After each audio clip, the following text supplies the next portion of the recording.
Ćao, ja sam Karlo. Ona je Karlo. Gde smo stali? Da, psihološki pripreme, jako zanimljivo, posle castinga kreću pozivi telefonom. I to u neko čudno doba, pola 12 noći. I kao, šta radiš, gde si, reci mi kad si rođen, u koliko sati. I ja naravno ne znam koliko sati sam rođen, ne pamtim brojeve, datume, ulice, imena, glas mogu da zapamti čak i kad je efektovan, što je velikog brata. Ali to u nekoj drugoj epizodi. Kao, šta će im, bla, bla, bla, i mi kaže, natalna karta. Ja umrem od smeha, čovjek prave natalnu kartu svih učesnika, malo se raspitam. Ja ukapiram zapravo da oni prave svima natalnu kartu i prave kombinaciju učesnika. Znači, nije samo do vas kakvi ste vi, nego koliko se uklapate, odnosno ne uklapate sa ostalim učesnicima. Pripremaš priču, naravno ne smeš nikome da pričaš ništa, moraš da čutiš ko zaliven. A kako da se pripremiš ako čutiš ko zaliven? Ali sam eto sjajno odigra, stvarno su samo moji najbliži prijatelji, moja porodica, znali da ulazim u reality, od mnogih ljudi sam to krio i lagao. Izvinjavam se što sam lagao, to su bele laži. Bele? Znaš što bele i crne laži? Da. I to je kao opravdanje za laž. Mada nema opravdanja, ali dobro u nekim ovakvim situacijama, eto, kao i ima. Mislim, slagao nego si prečutao. Prečutao sam, da. Bela laž je prečutati za mene. Tako je, da. Mi kažeš što ne možeš da kažeš. Da. Da, kao ti ideš onda u opštinu, u policiju, u sud, da tražiš da nisi osuđivan, da nisi pod istragom, da nisi uhapšen, da ovo, da ono. Znači, ne možete da uđete unutra ako ste imali neka dela forza ili već, ne znam šta, ili ste u nekom sudskom procesu, čisto da uopšte ne idete na casting jer gubite vreme. Posle toga, da, dobio poziv, danas će doći kod tebe vozač, dolazi vozač, imaš razgovor sa psihijatrom i neki testove. Nema nikoga, ima žive duše, tamo taj jedan od producenata. Kaže, začekaj malo. Ja sad kao, zašto? A sve neka drama, sve je nešto... Frkanje. Pa nešto se osjeća u vazduhu, ja ne znam da li je to adrenalin moj, mada ja generalno nemam tremu, ali njihovo ponašanje daje neku dramatiku. To mi se jako dopalo. Jer te psihološki pripremaju da je sve to jako bitno, da od toga život znači, da je to sada nešto najbitnije na svetu. Sve se dešava jedno 2 ili 3 meseca pred ulazak u kuću, od prvog te reklame kada oni puste. Bila ona reklama, ne se sećaš, hoćeš lebo bez motike. Da. Hoću, ba. I sad ulazim ja, ajde sad kao Karlo izvoli i zatvara vrata za mnom. Nema kamere u toj prostoriji, obično na svakom od tih kad sam bio na ovim debatama i na nekim tim igrama, postojala je fiksirana kamera koja snima ceo događaj. U ovom slučaju ni jedna kamera ne postoji, to mi je bilo malo čudno. Možda je bila skrivena. Možda je bila skrivena. Mada ja mislim da nije, zato što psihijatar je tražio da se to ne snima. U ćošku je sedeo neki momak, nekih 25 do 30 godina, onako vrlo za sebe povučen sa nekom kožnom sveskom, olovkom, gde kažem dobar dan, on kaže dobar dan, i ne gleda me, spusti glavu u svoju svesku. U tom trenutku iz drugih vrata, kao da je Tarantino režirao, uleće i čovek u invalidskim kolicima, ćelav, šiljatog nosa, sa multiple sklerozom, pretpostavljam. Da, to možda mislim da nisam znao, nisam bio 100% siguran, ali sad sam 100% siguran da je pitanje multiple skleroza. I u tim kolicima vrlo onako čudno izgleda, malo kao neki gremlin. Nije gremlin, kako se zove ono? A da, ne, patuljci. Oni naši noseti oni patuljci. Vilenjaci. Ko vilenjak, tako neko, onako malo čudno izgleda, nisi naviko realno. Ne vidiš takvi ljude svaki dan i ljudi kada nemaju iskustva, oni se malo prepadnu. I to je jednostavno neznanje normalno, ali moja reakcija je bila da malo onako ustuknem, ne samo zbog toga što tako izgleda i što je u kolicima, nego što se on u tim kolicima vozi najbrže moguće elektronskog kolica oko mene u krug. Nije za to kao zdravo, pa ja sad razmišljam, brzo mozak mora da funkcioniše i razmišljam, dobar dan, neću da mu pružim ruku jer ne može da mi on pruži ruku, plašim se da ga ne uvredim. I ja stvarno ne bih želeo da uvredim bilo koga koji policiju. I to je onako vrlo nezgodna situacija kako ja treba tu da se ponašam. Shvatio sam da treba da se ponašam krajnje normalno kao i sa svim normalnim ljudima i on je zapravo normalan samo što je bolestan čovjek. Ali i on tako kao takav funkcioniše. Evo, malo šiški, ono... Da, a ono, da budem lep. To je dobro. Skini mi tog legiju, da vidim tu... Diviš li? Pa ja mislim mi ovo vuče ovako.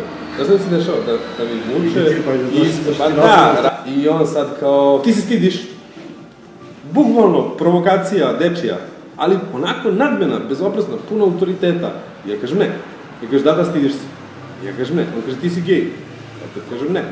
On kaže da jesi, samo neću sebi da priznaš. Ja kažem dobro ako ti tako misliš. I shvatam da je u pitanju provokacija, da on zapravo vidi kako ja reagujem na neke stvari kad mi neko kaže. I kaže, ma stidi se, ti ne možeš doći u kuću, ti ne možeš doći u kuću. Ko te to pita? Psihijatar, taj koji se vrti i sve...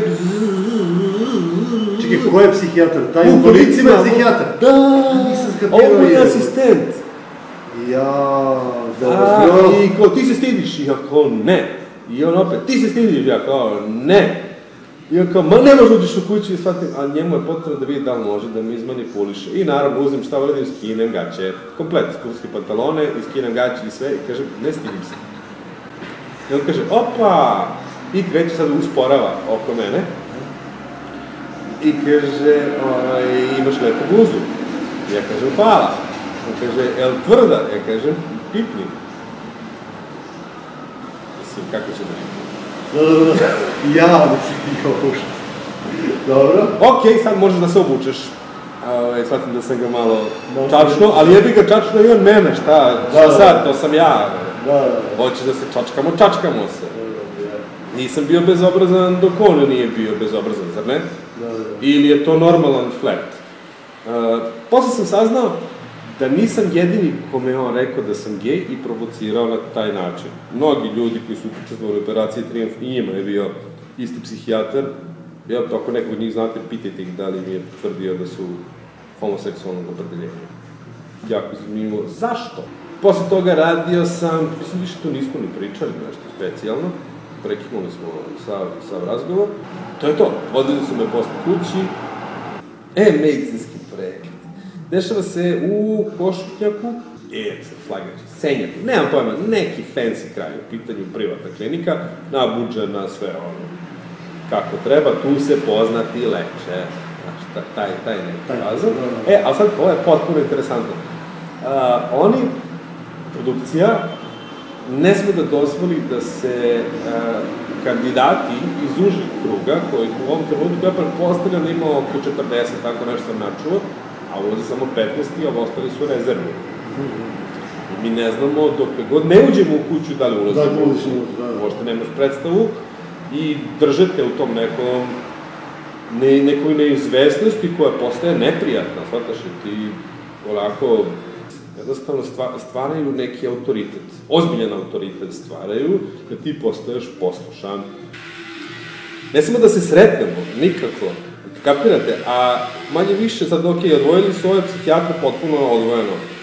Bilo da se mi ne sretnemo, ali klinika tu im se ne izgledi vjerojatno zbog vremena klinike i mi mora klinika da radi. I mi smo sakriveni po prostorijama, to je mnogo smešno.